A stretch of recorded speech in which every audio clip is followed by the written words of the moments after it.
Hello everyone. Now I'll be discussing question of cardiology.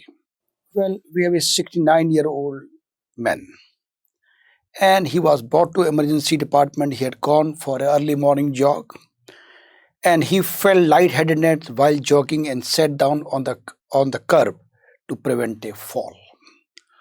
Well, he was not confused after the episode and did not have any bowel and bladder incontinence, which is a very common feature after seizures. Okay.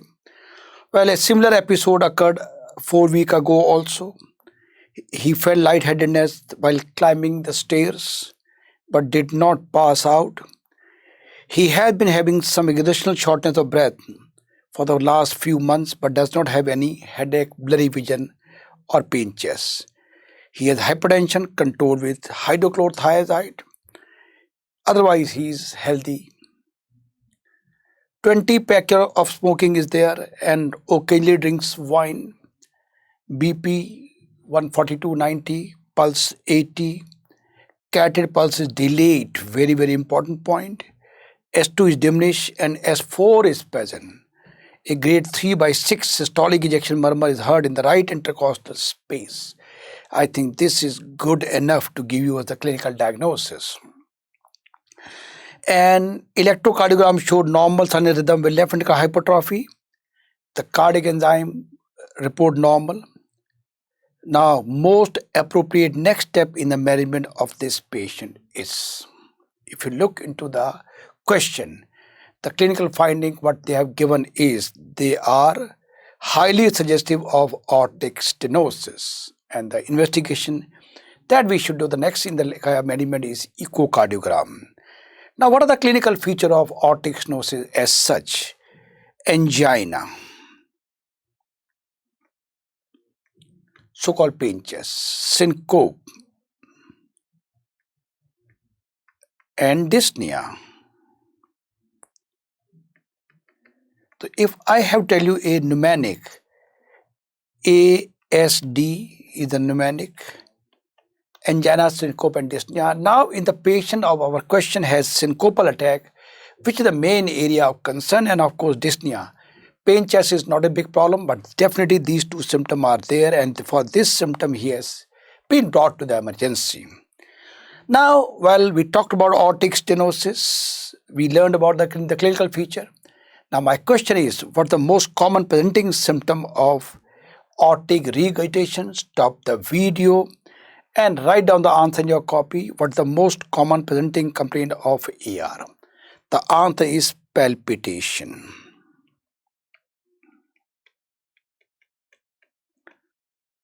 Let me explain to you why palpitation occurs. This is the heart, this is the aorta, and in systole, blood goes like this, but in diastole, in AR, blood come back. In aortic regurgitation, will come back to the left ventricle. In the next systole, large amount of blood is pushed into aorta, again come back, and that's why every time large amount of blood going up and coming down, so patient feel like the heart is, he can feel or he can listen to his heart. What we call as palpitation is the most common complaint of AR. Well, this was the basic. Now, in this, we are talking about the clinical feature, the symptom we learned about ASD. Now, delayed and diminished carotid pulse, what you call as pulsus parvus et tardus, which was there in this patient also. Audible S4, again, very important feature, harsh, so-called ejection systolic murmur, best heard in second right intercostal space, so-called aortic area.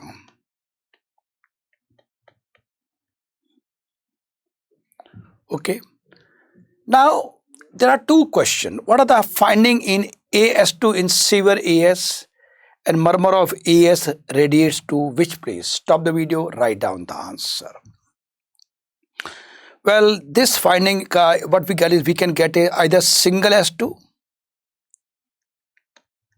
or you can see reverse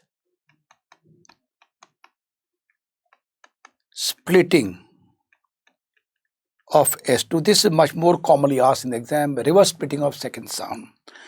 Murmur radiates to carotid. The two very important questions, very frequently asked question. Well, when we are getting any valvular heart disease, as per law, we go by echocardiography. In fact, wherever we are suspecting any structural heart disease, after ECG, echo is done. Okay, and then only we can diagnose, we can make a definite diagnosis and we can plan our management. So in this case also we like to go for echocardiography. Now in this, the syncope is the main complaint. The common cause of syncope are aortic stenosis, hypertrophic cardiomyopathy, left ventricle systolic dysfunction,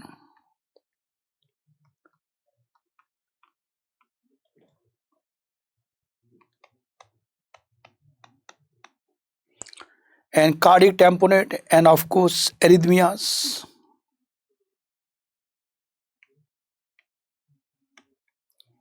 By and large, these are the structural disease. That's why we always went for echocardiography is the main investigation. And if you are suspecting some problem in arrhythmias induced, then you have to go for Holter studies. Well, patient is having symptomatic severe ASA. It should be referred for aortic valve replacement therapy.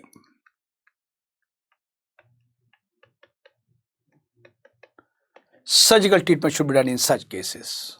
Well, let's look into option number A, 24-hour ECG, that's so-called Holter monitoring. This is done whenever we are feeling the cause of syncope is some arrhythmias or like sinus pauses, AV block, ventricular tachycardia, fibrillation. So any sort of rhythm disturbance, then we go for echo.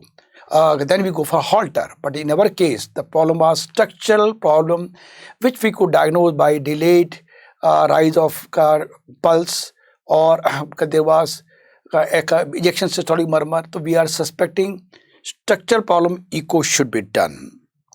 Now in this patient, baseline ECG is normal. So that means arrhythmias or other some connection abnormality are ruled out.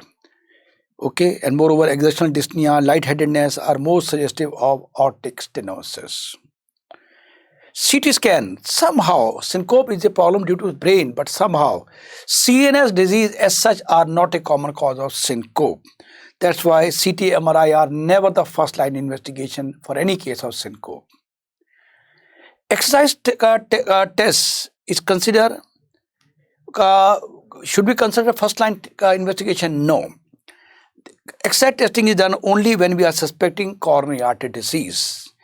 And of course, CAD can lead to syncope, but not a very common feature, and that usually happen during or after exertion. Okay, so when you are suspecting, as in case of CAD and ECG is normal, and you are having exertional pain chest, then you go for exercise test. Okay, but in our case, already we have enough clue that patient has a structural heart disease. So TMT or so-called exercise test has no meaning. Okay, tilt table test. Now I have a question for you. This testing is done in which cause of syncope? Stop the video, write down the answer in your copy. This we do when we suspect vasovagal syncope. Then in such cases only we go for tilt table test. But as in our case, classically structural problem is there, so there is no role of tilt table test in our case. Golden line to remember, echocardiogram should be obtained in all patients with syncope due to suspected structural heart disease. Neurological workup, they are non-specific, they don't yield much in making a diagnosis of syncope. Thank you very much.